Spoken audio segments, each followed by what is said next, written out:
what advice can you give businesses to come out of this crisis financially strong? So yeah, I think Rafi can probably speak more to this, but I think right now a first step is credit insurance. Like I said, I think coming out of post COVID, everyone's going to be happy just to get orders and be selling and producing again, but it's going to be a very risky world. So you need ways to avert that risk. And look, the insurance is a stepping stone to the finance piece. So you might as well start there. Look, even 90% plus of the deals, the financing structures we do are all insurance backed. So it's Mm-hmm. almost mandatory in most cases for our alternative lenders. Thanks, Cliff and Rafi. Mm-mm. Yeah, well, 2 points. And I mentioned this before. I mean, the first one is, I mean, get your house in order, because that will play a very important role right now. I mean, a lot of insurers love doing deals with banks. Why? Because they have all the infrastructure, you know, to do KYC, collection, credit control, et cetera, et cetera. I mean, they love that, right? So they will always do business with the banks. So, but if you're a corporate, if you're an MNC, you still have that kind of infrastructure. But in the Philippines, when you only have medium-sized companies or SMEs for that matter, I mean, if you really want to avail of trade finance, my advice is get your house in order. Now, the other thing is, and this will probably be my 1 minute of advertising, get a professional advisor to help you out. Why? Because one, in this part of credit insurance, this is not like life insurance or property and casualty insurance. Guys, there are only 5 major players in credit insurance and maybe only 10 hybrid players other than that. So that's 15 compared to probably 200 property and casualty insurers out there. So with 15 markets, you need to have that kind of reach. So you need someone who can reach these markets wherever they are, whether they're sitting in Amsterdam, Frankfurt, BVI, New York, Singapore, or wherever. You need that reach.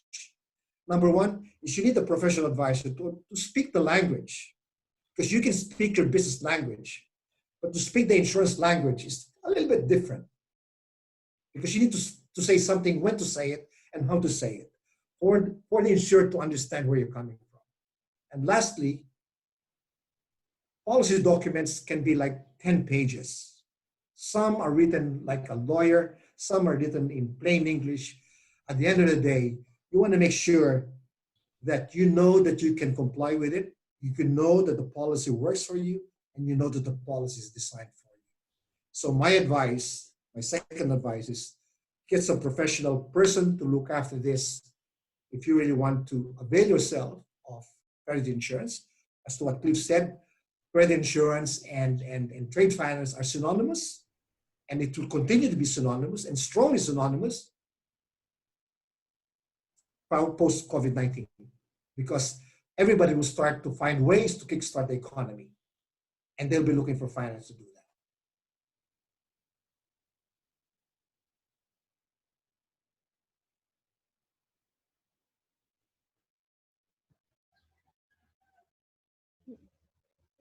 Thank you, Rafi. Wow. And Sir Sean?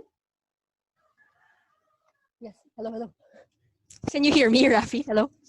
Yes, Yes. I can, yeah. Thank you for your. Yes, yes. Yeah. And lastly, Sir Sean, Yeah. final advisor for businesses who are our y- audience. I'm thinking of from a practical point of view. If I were a businessman, like for example, the anecdote story that I mentioned about my wife's firm. If I were the owner of that firm, I make sure that um, I'm digital. I mean, I get to